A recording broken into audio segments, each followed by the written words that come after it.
Sometimes the fighting in Mexico would spill across the border. In 1915, there were reported 30 or so border raids that killed an estimated 21 white settlers in the area.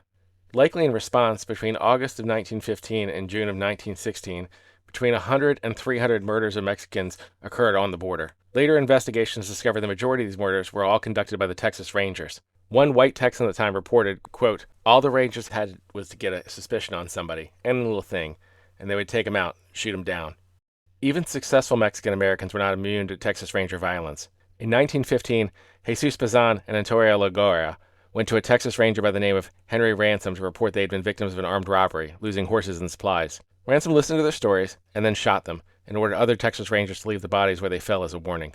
In 1918, a group of Texas Rangers surrounded the village of Portiver, taking 15 men and boys out of their homes at 2 in the morning as part of an investigation of a cattle raid nearby.